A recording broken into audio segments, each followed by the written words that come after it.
This is Gospel Moment with David. Mwongeye kwirirwa neza, reka dushimire Imana cyane ko nanone twongeye kugira amahirwe yo kuba tugiye kongera kwiga. Abantu twiganye ubushize mwabonye ko twize icyigisho cyiza ndetse bitangaje, cyari icyigisho kitubwira ko tugomba kurya. Nk'uko mubizi dukomeje insanganyamatsiko yacu ivuga ngo icyo dukeneye kurusha ibindi, cyangwa se icyo dukeneye cy'ingenzi cyane muri iyi minsi.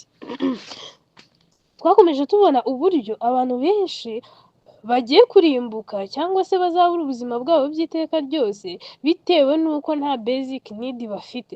Twabonye ko basic need cyangwa se iby'ingenzi cyane, ibyo umuntu aba akeneye ngo abeho, iyo ntabyo afite nyine arapfa.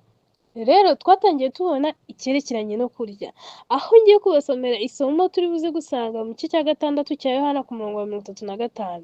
Havuga ngo Yesu arababwira ati, "Ni jye mutsima w'ubugingo, uwuza aho ndi ntazasonza na hato." Kandi arongera arababwira ngo, "Ni ukuri ndababwira yuko nimutarya umubiri w'Umwana w'umuntu, mutazabona ubugingo buhoraho." Yego, ni ibintu byinshi twagiye tubona, tuza kubona uburyo dukeneye kurya ijambo ry'Imana, ko twabonye ko Kristo mbere na mbere ngo yari ijambo, kandi ijambo yahoranye n'Imana. Dukeneye kurya ijambo ry'Imana, dukeneye kubana n'Imana mu ijambo ryayo, tukumva icyo itubwira kandi kikaba muri twe. Dukeneye gutuza Kristo muri twebwe, binyuze mu kurya iryo jambo ry'Imana nyine akaba ari ryo ritunga imibereho yacu. Twakomeje tubona uburyo uko nyine umuntu arya ibiryo bikamutunga, akabeshwaho nabyo. Abantu benshi muzumva bavuga ngo umuntu ubundi asa n'icyo arya cyangwa se aba ari icyo arya. Ni ukuvuga ngo twagiye tubona uburyo nyine natwe niturya ijambo ry'Imana nyine tuzaba dusa n'iryo jambo n'iryo jambo turya. Rero tugiye gukomeza ku kintu cya kabiri, aricyo amazi cyangwa se kunywa. Ubwo hari ukurya hakaba kunywa, ni inshinga, ndetse ubwo ni amazi tugiye kureba kunywa. Wenda hari muraza kwihangana, ubushize ntabwo twabonye uko tubasha kwiga ku munsi twagombaga kwigiraho, gusa reka dushimire Imana ko tugiye kwiga.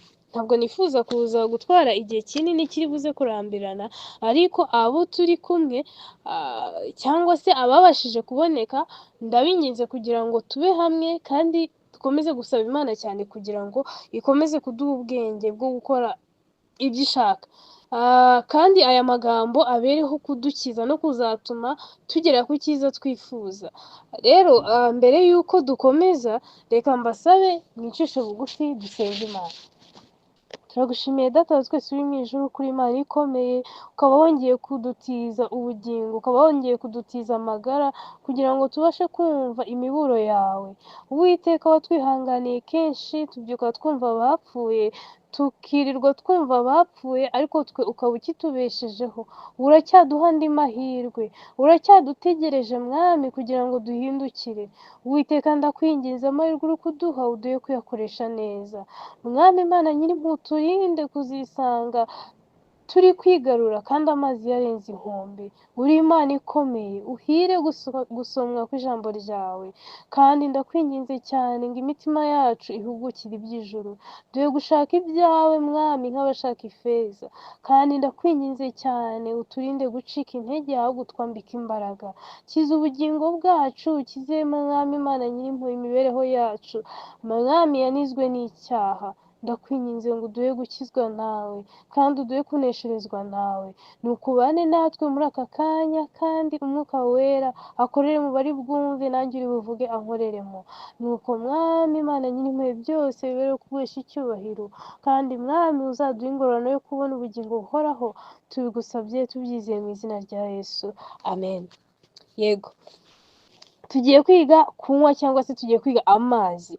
Twabonye ko muri zimwe muri basic needs ndetse iz'ingenzi cyane habamo amazi, aho abahanga bo bavuze ngo mu mubiri w'umuntu, muraza kunyihangana wenda ninavuga imibare exact neza, gusa ndumva ari 70% bigize umuntu aba ari amazi, cyangwa se aba ari amazi.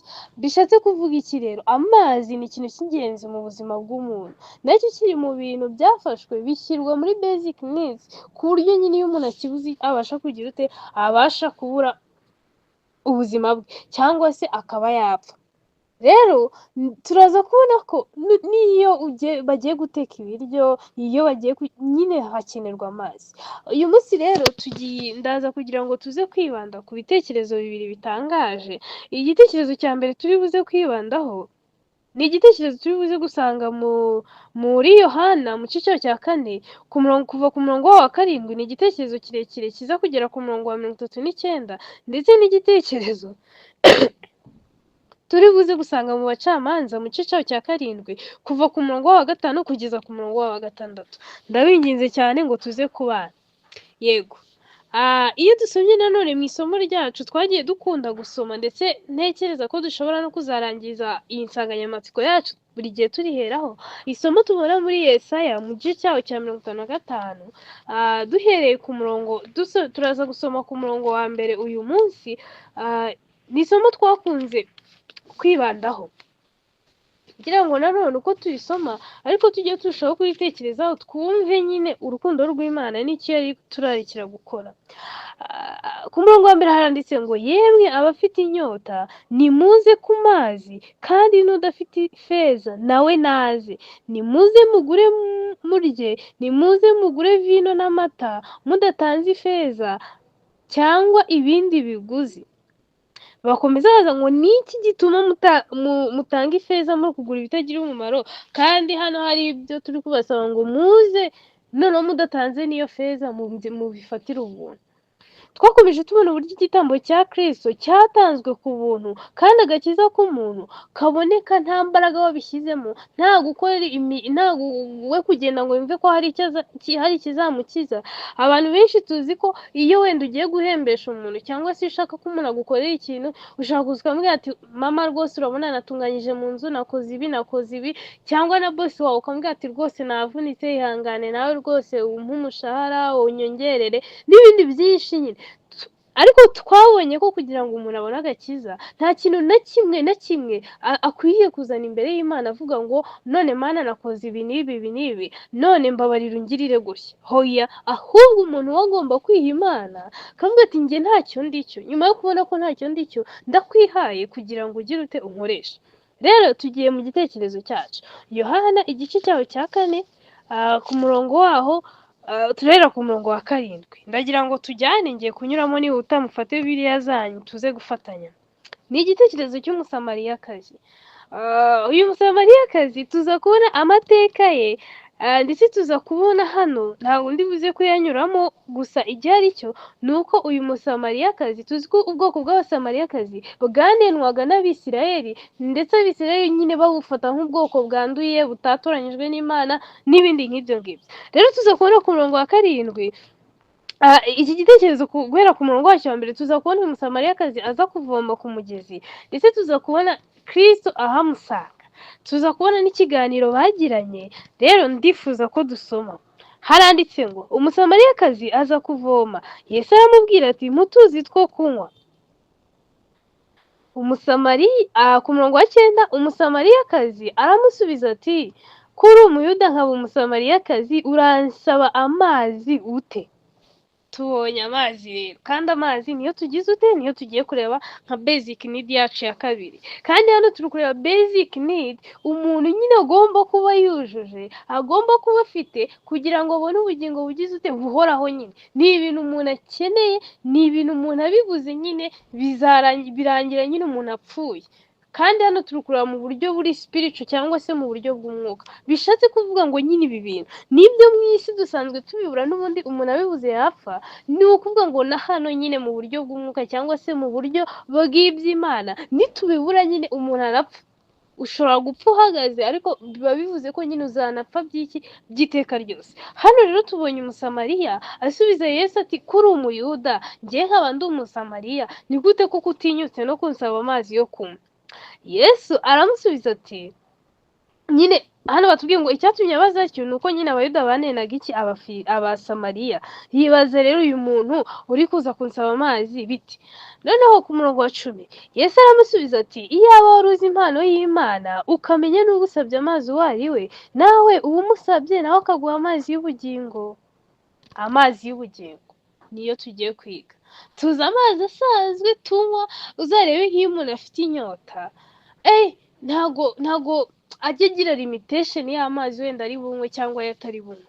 Iyo umuntu afite inyota imwe ikomeye, hahandi aba yumagaye yumva byanze, araza ahantu aba yabona umugezi aba yanywa cyane. Yego, abantu babyumva cyane wenda ni nk'abantu baba mu bice by'ubutayu n'ahandi haba uba usanga nyine ushobora kugenda urugendo utari wabona ahantu na hamwe amazi. Yego, turakomeje ku murongo wa 10. Yes, niwo twari dusoje. Ku murongo wa 11 ngo undi ati databuja ko udafite icyo uvomesha n'iriba rikaba ari rirerire, none se ayo mazi y'ubugingo wayakura he? Uyu Musamariya ntago mu by'ukuri yahise yumva ikintu Yesu ashatse kumubwira. Yesu yamubwiye ati iyo wari uzi impano y'Imana cyangwa se impano Imana itanga, ukamenya n'ubwo usabye amazi uwo ari we, iyo aza kumenya ko ari Kristo, umwami w'abami, umwana w'Imana, waje kumwitangira akamupfira, akamenya ko ariwe umusabye amazi, ndatekereza ibaze nko gusanga, ibaze tubikurure gutya, nubwo birenze kuri uru rwego ngiye kubivugaho. Tekereza ugiye nko kwiriba cyangwa se ugiye nko kumugeza ahantu mu cyaro uzi, warangiza wahagera ukaba wenda dufata urugero, ubaye uba nko muri Amerika, tuzi ko hari ibihugu usanga abirabura hari uburyo nyine babangamo cyangwa se babafatamo budakwiriye. Wajya kwiriba utazi ngo perezida w'icyo gihugu ninde, ugasanga wenda tuvuge nka Trump yicaye ku iriba cyangwa se yicaye ku mugezi, ndumva aribyo twese tubashe kumva, yarangiza akavuga ati wampaye amazi. Mu by'ukuri afite ububasha bwo kuba yatanga amazi, wenda amazi kuko nyine we ni umuntu afite amafaranga, wenda abasha kugura amazi menshi y'iki, katubifate muri ubwo buryo, akabwira ati wampaye utuzi two kunywa. Nuguhita wibaza ati se uyu muntu w'umuzungu uri kunsaba amazi yo kunywa ni uko yabuze amazi? Ese byagenze gute? Ese bundi ko batwanga ni gute yatinyuka kunsaba amazi? Nawe byagutungura. Hano rero tuza kubona Umusamariyakazi ku murongo wa 12. Mbese uruta sogokuruza Yakobo wadufukuriye iri riba, kandi akaba yaranywaga amazi yaryo ubwe n'abana be n'amatungo ye? Hanyuma Umusamariya amubaza ikibazo, avuze se ko uri kuvuga ngo wampa amazi y'ubugingo wayakura? Icya mbere ntufite icyo uvomesha, kandi ikindi noneho ntabwo uruta sogokuruza Yakobo wagize ute, wafukuye iri riba. Yesu aramusubiza ati umuntu wese unywa aya mazi azongera kugira inyota, ariko unywa amazi nzamuha ntazagira inyota rwose iteka ryose, ahubwo amazi nzamuha azamuhindukiramo isoko y'amazi adudubiza kugeza mu bugingo buhoraho. Sinzi niba uyu murongo dusomye muwumvishe. Tubonye ko amazi Kristo atanga ariyo maraso ye yamenetse, tuza kubona ko nyine niyo mazi dukeneye kunywa. Dukeneye kunywa amazi ariyo maraso ya Kristo, kuko twabonye ko dukwiriye kurya umubiri wa Kristo ari ryo jambo rye. Hasi umugore aramubwira ati databuja mpa kuri ayo mazi ntazagira inyota, kandi ntazagaruka kuvoma hano kuko ari kure. Uyu wese avuga ati none ayo mazi ntazagaruka kongera kuvoma, ntazongera kwikorera ikibindi ngo nze, ayo mazi rwose yame. Nicyo kibazo rero abantu benshi dufite. Abantu benshi tuza kuvoma kuri Kristo, ariko nyamara twebwe twishakira iby'isi cyangwa se twishakira ibidutunga mu buryo bw'isi, tudashaka ibizadutunga mu bugingo buhoraho. Nyine twebwe iyo twumvishe ko Kristo ari mwiza, muzi aho tuzabona imbaraga, umwe ahita atekereza ibyo kuba wenda umukire, undi agatekereza ibyo guhabwa icyubahiro, undi agatekereza iby'ubwibone bindi bitandukanye. Ni ukuvuga ngo tuza kubona yuko hano Kristo icyo atanga, Kristo icyo twifuriza kirusha ibindi. Muri Luka niho yavuze, aravuga ngo ndabizi ibyo ngibyo musaba bindi data wo mu ijuru nabyo azi ko mubikenye, ariko mubanze mushake ubwami bw'Imana. Bishatse kuvuga iki? Dukeneye kuza tukanywa amazi Kristo aduha, kuko ariyo mazi azatubashisha kwambuka uru rugendo ruri imbere yacu. Nshuti bavandimwe, dushobora kutabyumva ku rwego biriho, ariko tumenye ko igihe turi kwerekezamo, igihe isi yacu iri kutuganishamo, ni igihe cy'akarengane ni igihe aho tuzaba tutemerewe gusenga uko bikwiriye, kuko gusenga kose si ugusenga. Ni igihe hazaba akarengane ku basenga by'ukuri, ndetse n'igihe hazaba akarengane ku bantu baramya Imana y'ukuri. None se iyo umuntu agiye kurira umusozi, tuza kubona mu gitabo cy'umugenzi, tuza kubona igihe Kristo yari agiye kuzamuka umusozi, tuza kubona ko yamanje kubona iriba, yarangiza akamanza kuvomaho. Bishatse kuvuga iki? Igihe cyose tugiye kugera mu bibazo, tuza kubona ko ijambo ry'Imana rigereranya umusozi n'ibibazo, rikawugereranya n'imiruho cyangwa se n'ingorane cyangwa se n'ibintu bigoye umuntu wenda ashaka gucamo, cyangwa se ibintu Satani ashaka kutugerageresha. Bishatse kuvuga iki? Igihe cyose tugeze mu bihe bigoye, igihe cyose tugeze mu ngorane, nyamara tutarigeze tumanza twanyura ku iriba ngo tuvome, tutaramanje twanywa amazi, byanga byakunda tuba tuzagera hagati tugacika intege, ndetse uwo musozi bitewe n'uburyo ubuterera cyangwa bya bibazo uburyo biba bigoye, ka karengane uburyo kaba gakomeye, tubona ko nyine biba bigoye, rwa rugendo ntituba tuzarusoza. Byanga byakunda hari aho tuba tuzagera bikadusaba kwicara twananiwe, tuba tuzicwa n'icyaka, tuba tuzabura imbaraga, ndetse bikaba byanatuviramo urupfu bitewe n'uko tutabanje gukora icy'ingenzi, aricyo kubanza twanywa ku mazi Kristo atanga, cyangwa se ngo tuvome kw'iriba ari ryo Kristo. Niyo mpamvu ngira ngo ikintu dukuremo cy'ingenzi, dukwiriye kuvoma kuri Kristo, kandi dukwiriye kumuvomaho iki? Dukwiriye kumuvomaho ubwenge tubona muri Yobu mu gice cya 28 ku murongo waho wa 28. Iki kintu nicyo dukwiriye kuvoma kuri Kristo, kuko ari we isoko yacyo.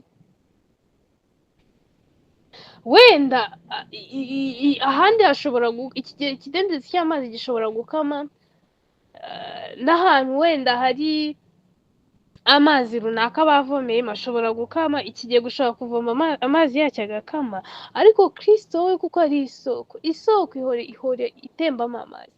Tuza kubona ko Kristo we ntabwo ikimuvamo kigera kimushiramo. Sinzi ibyo mvuze niba mubyumvise. Niyo mpamvu dukwiriye kumuvomaho, tugahora tumuvomaho, kuko twebwe tubasha kugira inyota tugahora dukenera amazi, ariko amazi Kristo atanga ni ay'iteka ryose, kuko we ahora agira ute? Ahora ayatanga. Yego, tugere muri Yobu mu gice cyaho cya 28 ku murongo waho 28. Ndagira ngo mbabwire amazi dukeneye kuvoma kuri Kristo, ndetse mbabwire icyo dukeneye kunywa. Yobu 28:28 handitse amagambo avuga ngo, maze ibwira umuntu iti, dore kubaha Uwiteka nibwo bwenge, kandi kuva mu byaha niko kujijuka. Ngiki cyo dukwiriye kuvoma kuri Kristo. Dukwiriye kumuvomaho kubaha Imana, ndetse tukamuvomaho kugira ubwenge budutera kujijuka, tukava mu ki? Tukava mu byaha. Tuza kubona ko we ntabwo yigeze acumura, nta nubwo yigeze akora icyaha. Niyo mpamvu muri we ariho tubasha nanone gukura imbaraga zibasha gutuma tutagira ute? Tudakora icyaha. Reka mbabwire ngo uzarebe iyo muri classe yanyu haramutse harimo umuhanga, abantu bose baba bifuza kugenda ngo ababwire strategie akoresha, baba bifuza kugira ngo uwo muntu bagende ababwire ngo yiga gute, baba bifuza kugira ngo bagende babaze uwo muntu abasobanurire abigishe, kandi rimwe na rimwe kuko bakabikora bakanatsinda. Ni ikigaragaza ko natwe rero dukeneye kujya kuvoma kuri Kristo, kugira ngo atubwire uko yabigenje, atwigishe uko yabigenje, aduhe imbaraga zibasha gutuma tubasha gutsinda nk'uko yanesheje iki? Yanesheje umwanzi. Tugiye kureba isomo turi buze gusanga, tugiye kureba isomo turi buze gusanga mu Bacamanza mu gice cyaho cya 7. Ni ikindi gitekerezo cyacu nababwiye turi buze kwigiraho. Abacamanza igice cya 7 turaza guhera ku murongo wa 5 tuze kugera ku wa 6. Tuza kubona igitekerezo cya Gideyoni n'Abisirayeli, cyangwa se ingabo z'Abisirayeli bagombaga kujya ku rugamba bagiye kurwanya Abamidiyani. Tuza kubona Uwiteka bitewe n'uko yashaka gukorera ibitangaza muri ubu bwoko, tuza kubona uburyo nyine izi ngabo zagiye zigabanyuka. Tuza kubona mbere rero hagombaga gukorwa iki? Hagombaga gukorwa ibizamini cyangwa se amasuzuma kugira ngo abasigara babe ari abashyitsi, babe ari abatazateza intege nkeya ku rugamba, kandi babe ari abazabasha kurwanirwamo n'Uwiteka bagatsinda, kuko si bo bari gutsinda mu mbaraga zabo, ahubwo ni Kristo cyangwa se imbaraga y'Imana iri muri bo yabashaga gutuma uru rugamba barutsinda. Rero mbere y'uko dusoma kuri uyu murongo wa 5 ndaza kugira ngo mbabwire ngo aba bantu tuza kubona ibizamini bitandukanye bagiye bahabwa. Bishatse kuvuga iki? Natwe uko byagenda kose tugomba kugera ku iherezo ry'isi, tugomba kugera aho kuneshereza intambara tubonye ubugingo buhoraho, abantu baramaze kugosorwa, baramaze gushungurwa, baramaze gusuzumwa, abadashyitse bakavamo bagasigara, ndetse tukaza kubona ko nyine abazanesha ari abazaba bashyitse, kandi ari abazaba bariyeguriye gukoreshwa n'Imana, bazaba baragiye nk'uko Imana igize ute, nk'uko Imana ibishaka. Ngaho rero munkundire tugende ibyo bizamini mbabwiye, reka munkundire noneho twumve ikizamini cya nyuma aba bantu bagombaga guhabwa. Tuza kubona ko ikizamini cya mbere abadashoboye nyine bamanje, tuza kubona ko ikizamini cya mbere, munkundire duhere hasi, nubwo wenda nari ko dusoma wa 5 n'uwa 6 gusa, munkundire duhere hasi, ndetse ndumva iki gitekerezo dushaka no kuba ari cyo tuza gusorezaho. Ku murongo wa 7, yego niduhera ku murongo mu gice cya 7, niduhera ku murongo wa 2 turaza kuhabona ibingibi ngo nuko Uwiteka abwira Gideyoni ati, abantu muri kumwe bakabije kuba benshi, nicyo gituma ntemera gutanga Abamidiyani mu maboko yanyu, kugira ngo Abisirayeli batanyirataho bati amaboko yacu niyo yadukijije. None genda ujye imbere y'ingabo urangurure uti, utinya wese muri mwe agahinda umushyitsi nave ku musozi Gileyadi atahe. Urumva hano bamanje kuza ikizamini cya mbere, bamanje kubwira abantu ati ufite ubwoba, uri kumva ari gutinya, uri kumva atarabasha gutsinda, niyigendere rwose. Tuza kubona abantu benshi bavuye mu bintu by'agakiza bitewe n'iki? N'ubwoba. Akareba akavuga ati se ibi bintu simbyishobore, kandi nyine iyo ubwoba bwawe utaburekuye ngo ufate kuri Kristo, wizere Kristo, wemere yuko imbaraga ze zikorera muri wowe, ukagira uku gutinya kubi, byanga byakunda birangira usigaye, ndetse uru rugendo ntubashobora kurugendamo, cyangwa se ntubashobora kurwana mu gihe cyose ubwoba buganjije imbaraga za Kristo zikorera muri wowe. Bishatse kuvuga iki? Igihe cyose tudatsinze ubwoba buri muri twebwe, tubutsindiwe n'imbaraga ya Kristo, ugasanga dutinya ibigeragezo cyane kurusha uko twizeye Kristo, byanga byakunda tuzagira ute? Tuzasigara. Tuza kubona abantu inzovu 2,000 bataha hagasigara inzovu imwe. Abasaba mbere bagiye, nuko bamwe bavuye mu by'agakiza, yareba inzira y'umukiranutsi ukuntu iba irimo ibigeragezo, irimo n'ibibazo, akavuga ati ibi bintu sinabishobora, agatinya kunyura muri iyo nzira, akavuga ati mbivuyemo.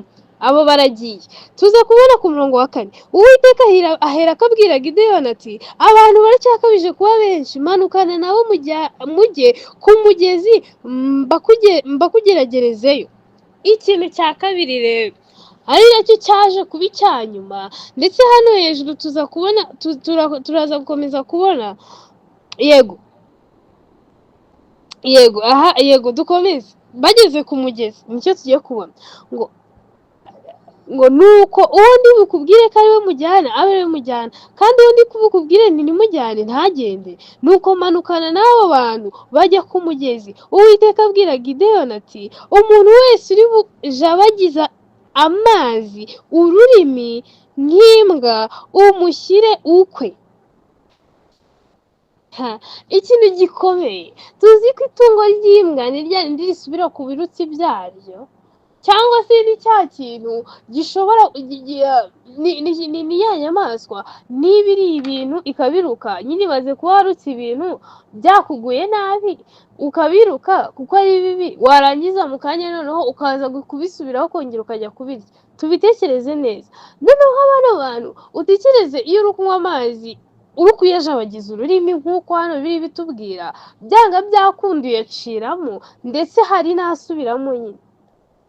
kandi uko asubiramo nyine n'ubundi ukongera ukayanywa. Mugerageze mumbabarire mumfashe, aho muri nyine mutuze mutekereze kuri iki kintu. Iyo uri kunywa amazi uyunamyemo, uri kuzajya uyanywesha ururimi, hari ayo uri gushyira mu kanwa yongera gusubiramo, kandi n'ubundi nawe uri kongera gusubizamo n'ubundi iki, kongera gusubizamo ururimi uri kuyanywa. Bishatse kuvuga iki? Tubonye imbwa isubira ku birutsi byayo. Bishatse kuvuga ngo abantu bose basubira bava mu bintu, baba bararetse ibintu, baba baragize amahirwe yo gutsinda ibyaha bitandukanye, baba baragize amahirwe yo gucika ku bintu runaka, nyamara kubwo kudashikama kuri Kristo, kubwo kutagumya kunywa ya mazi kuvoma ku iriba ryo Kristo, bikarangira basubiye ku birutsi byabo, cyangwa se bikarangira basubiye mu ngeso zabo mbi. Gerageza wisuzume muvandimwe, ugerageze wisuzume neza nshuti yanjye. Wisuzumiye he? Mu ijambo ry'Imana. Wibaze ngo ese ko nari nararitse iki ngiki, iki nari naragitsinze, ese ubu ngubu mpagaze hehe?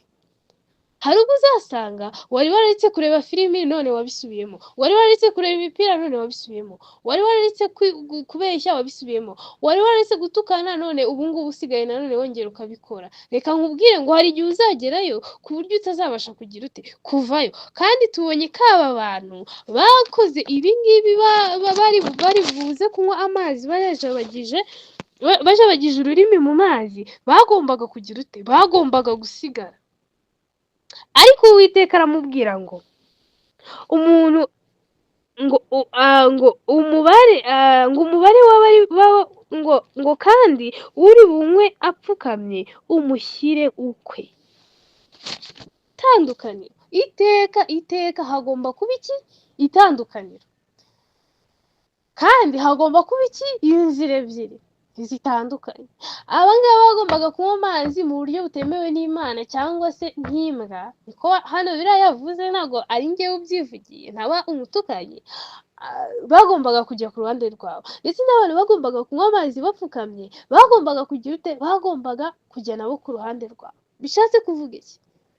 Uburyo tunywa amazi buzagena iki? Aho tugize ute, aho tuba. Nababwiye ko amazi ari basic need, kandi tugomba kugira ute, tugomba kunywa kw'iriba, ari ryo nde, ari ryo Kristo. Bishatse kuvuga iki? Nitunywa amazi mu buryo budakwiriye, byanga byakunda ntabwo azagira iki, azagira akamaro kagize ute, gakwiriye. Ubu se rero gutya ushaka kunywa amazi nabi, hari n'ubwo akunyura no mu mazuru, ntanagire n'akamaro yagombaga kugirira igifu. Ni ukuvuga ngo rero icyo dukwiriye kwibandaho ni iki? Dukwiriye kumenya yuko dukwiye kuvoma ku iriba, ari ryo Yesu Kristo, kandi uburyo turivoma bukaba ari uburyo bwemewe n'Imana, mu nzira yemewe n'Imana.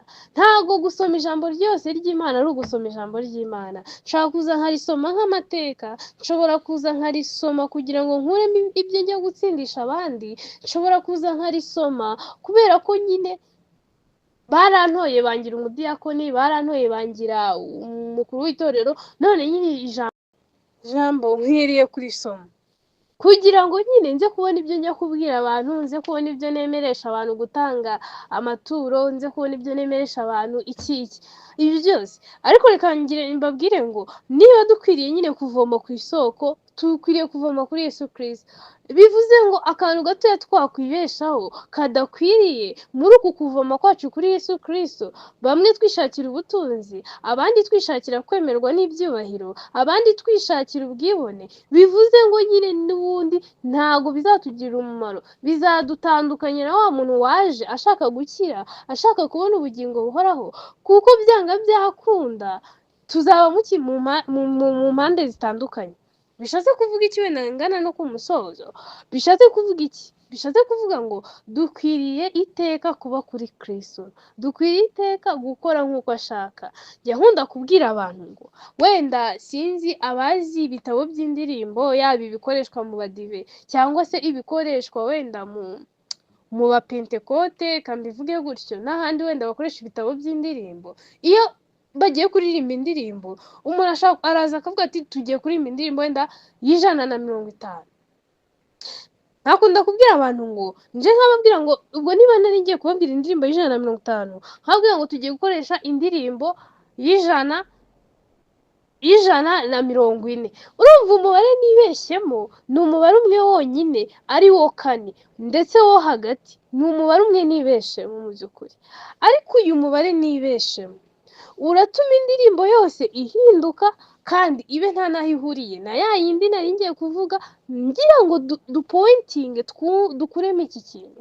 Ni ukuvuga ngo akantu gatoya dushobora kwibeshyaho muri iyi nzira turimo, akantu gatoya dushobora gukora mu buryo budakwiriye, yaba kunywa ayo mazi nabi, yaba gukora ikindi kintu icyo ari cyo cyose mu buryo budakwiriye, yaba kurya nabi.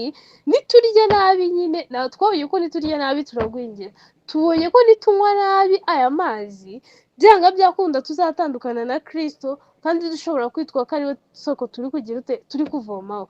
Rero igitumye mbabwira iyo mfashanyigisho y'indirimbo ni ukuvuga ngo tumenye ko muri iyi nzira turimo, nituramuka twibeshe ku kantu gatoya, nituramuka twishe akantu gatoya, byanga byakunda iyi nzira ihita ihinduka ndetse igahabana cyane cyane na ya yindi wagize wari urimo cyangwa se washaka kujyamo. Niyo mpamvu dukwiriye gufata ijambo ry'Imana bavandimwe, tukicara tukiga. Abantu benshi twarayobye nyamara tuzi ko turi mu kuri, twirirwa turirimba Kristo ko ari we soko tuvomaho, ko ari we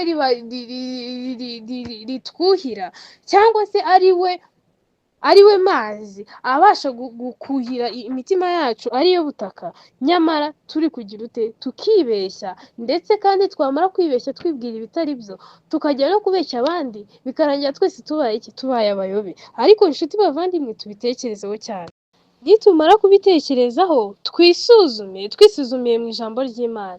Nababwiye ngo igihe kiri bugufi kandi kiri bugufi cyane. Icyo dukeneye ni ukwiboneza, tukamenya neza cyane ko turi mu nzira mu nzira ikwiriye. Ahari ushobora gusanga twarayobye mu buryo bumwe cyangwa ubundi, icyakora Imana iracyadutegeye ibiganza. Yifuza ko umwana wararagiye akajya mu yindi nzira, yifuza kuyobora umuntu wayobye. Icyo dusabwa, dukeneye kujya mu ijambo ry'Imana duciye bugufi, tukikuramo ibyo twishizemo kandi dushaka kwemera, yaba amatorero yacu dukunze, yaba ibintu byacu dukunze, tukajya kubaza Imana ngo ni iki nkwiriye gukora. Aho inzira y'Imana ikuyoboye binyuze mu mategeko yayo, ukemera kugendana nayo.